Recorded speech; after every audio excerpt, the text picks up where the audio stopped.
найзуудаа энэ сайхан хагас сайн өдрийн энд хүргье. За тэгээд өчигдөр нөгөө бүгдээрээ одоо эхлэн гэж бичээрэй гэж хэлсэн байгаа. Тэгээд юу хэлэх юм бэ гэвэл ямар нэгэн зүйлийг өөртөө дадуулж эхлээрэй гэд тэгсэн маш олон хүн би эхлэн гэж бичсэн байсан.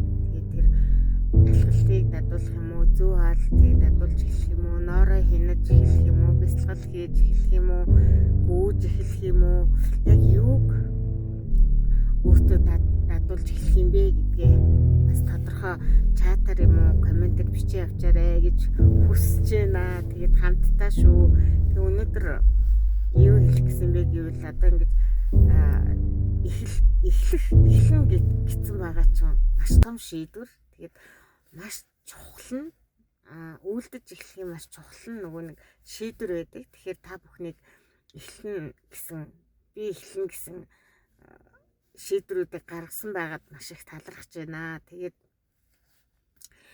яг юу эхлэх гэж байгаагаа ингээд өдөр тутам би эхлээд тийм юм эхлэе явж байгаа, ийм юм эхлэе явж байгаа, тэд хонж гэнэ гэд комментээр юм уу чатаар мессеж илгээгээрээ тэгвэл ингээд би эндээ маш их хүч болж хамтыг хүч болж өгдөг байгаа. Тэгээд юм байлээ. Тэгээд туршлагаасаа хуваалцаж байна л да. Би бас ганцаараа чадахгүйгээ хамтдаа гэдэг зарчмыг хэрэгжүүлэхийг хичээдэг. Тэгээ ганцаараа хичнээн сайхан зүйл хийж бодооч өөртөө сайн зүйл хийх гээд байгаа мөртлөө ганцаараа болохоор жаахан тэгээд идэг байсан. Тэгээд одоо бол би заавалжгүй хүмүүстэй хамжиж хийдэг болсон. Тэгэхээр үнэхээр бусдаагаа хамжиж хийдэг нэг хэцүү зүйл бол байдгүй. Зүгээр комментээр тэр зүйлээ зориг болгож тавьсан зүйлээ хийсэн өгөөгээ бичил би өрөөгөө явуулчихдаг.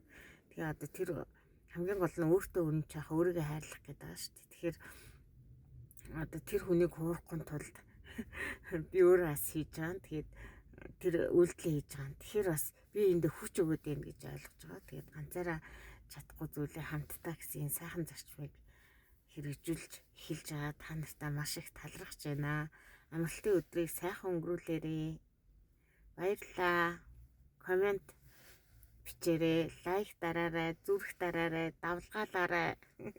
Нэг ч гэсэн сайн зүйл суралцж ивэл ийм тариа тийм асуудлаас хол тэр талын асуудлаас хол эрүүл энх байвал бидний одоо эргэн тойрныхан ч гэсэн амар тайван байхад нөлөөлнө, санхүүд нөлөөлнө, сэтгэл санаанд нөлөөлнө. Тэгэхээр эрүүл мэндэд өөртөө зориулаад, өөрийгөө хайрлаад ингээд алхмуудыг хийгээд эхэлж байгаа та нартай маш их талархаж байна.